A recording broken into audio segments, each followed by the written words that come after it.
Hi loves, it's Kennedy. Welcome back to With Love Kennedy. So today I'm going to be sharing my personal journey with you all, from moments of like doubt and burnout to rediscovering my purpose, my strength, and my identity. So let's just jump right into the video. So to start, I do want to talk about, what really forged this journey for me. I was always a person that showed up. I always showed up, always gave my 100%. I was always performing at my highest capacity. I was doing all of the things that people expected me to do. And I was always just like in this position of wondering why I never felt fulfilled and why I was not getting or receiving the results that I had always wanted for myself. And I realized that confidence isn't something that you can perform. It isn't something that just appears. You have to rebuild it. And so, in talking about this journey and really getting into the conversation about what I've been through, I just want to say, like, being limitless, and the word limitless isn't just something that you do or become. It isn't about perfection or being unbreakable. It's about like faith. It's about having the virtue of being resilient and having that strength and pushing past any limits that people try to set upon you or any resistance that you may feel.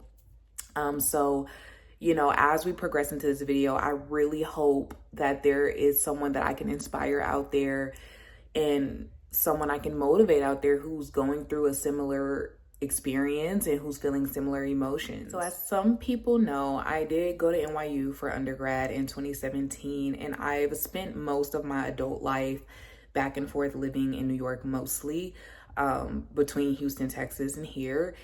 And along that journey, again, I've always been super ambitious. Like any type of pressure that you put against me, I can handle it.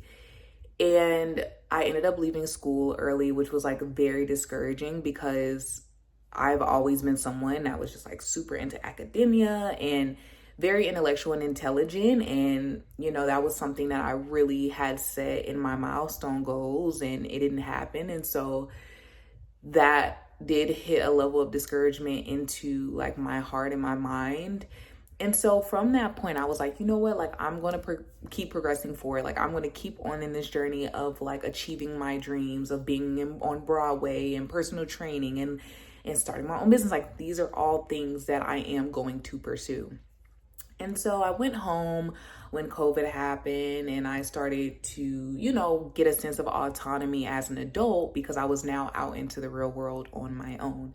And so along that journey of being back home, I decided to move back to New York because, in a sense, being here was a foundation for me because I went to school here and all my friends were here and my connections were here. And so I was like, that's the best decision. And I still feel that way to this day.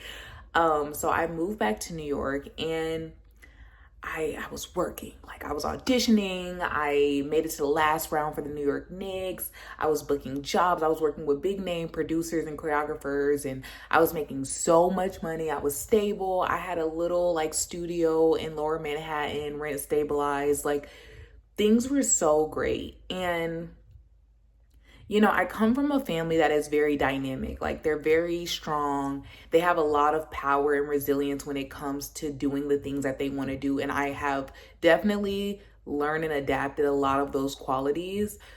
But I also do feel like there comes a time in people's lives where it's not necessarily that you don't align. It's just the vision that you have for yourself isn't necessarily the vision that other people have for you. And so there's a disconnect that happens when the narrative or like the story and the stigma that people are making up in their head about who you are doesn't really resonate with what's happening.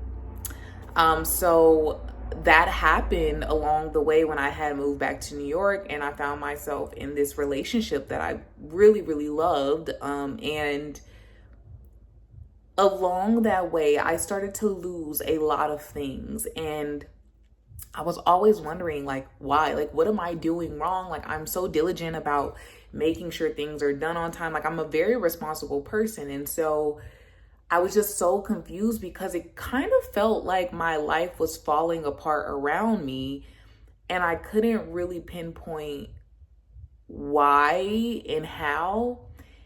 And now reflecting back on everything that happened, I allowed myself to give so much of what I had physically, emotionally, mentally to everybody else around me, my family, my friends, my relationship, work. Like, I was literally in real time, in real life, being drained of literally all of the assets, all of the strengths and gifts that I had. And it was just so heartbreaking because I got to a point where I truly just like didn't even love myself or believe in myself anymore, and I wasn't confident, and I was heavily reliant on other people for a sense of validation. And so with that being said, I kept feeling like I was going down that spiraling tunnel of like just like disbelief and discouragement, not even from the outside world, but like also within. And so I did get to a point where like I hit rock bottom, and I went back home to Houston, and the relationships, even with my family, had fractured. The relationship with my significant other fractured severely. And like, I just watched everything in my life like crumble into pieces. And like, I looked around and I was like, oh my God, I have nothing.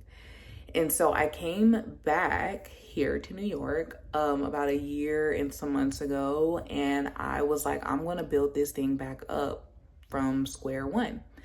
And so, I was couch to couch, staying with friends, was like working odd jobs, didn't really have like a sense of stability or foundation in what I was doing. I was literally just doing what I could to even get myself above ground, above water, to get myself to a point where I could appreciate, you know, some quality of life that I was building for myself. And so going through all those hardships, there was a lot of resistance. There was a lot of pullback, not only from family, but from friends. And I ended up, meeting with my ex again, and him and I tried to date again. And I felt resistance with him. And it almost just kind of felt like no one around me wanted to see me shine. No one around me wanted to see me prosper. And I know that's not true, but that is just what it felt like at the time.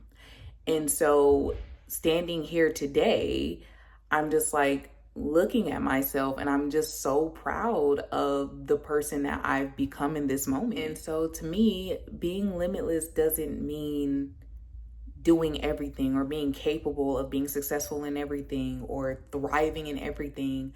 Being limitless means when all of the odds are up against you, you're able to still go. You're able to still push past whatever resistance is up against you, because that's where the growth happens. That's where the power happens. And I've learned that there's so much quality and gratitude and appreciation in the process rather than the destination. And through this journey, I'm like, wow, like the woman that I've become, like the knowledge that I've acquired, the people that I've met, the spaces that I've been in, to be able to say that I've done some of the things that I've done and what I've learned from those things is just such a valuable aspect of my journey in my life. And I am just so grateful that although life is not perfect for me right now, I am who I am, and I hold the integrity in the character that I hold, because at the end of the day,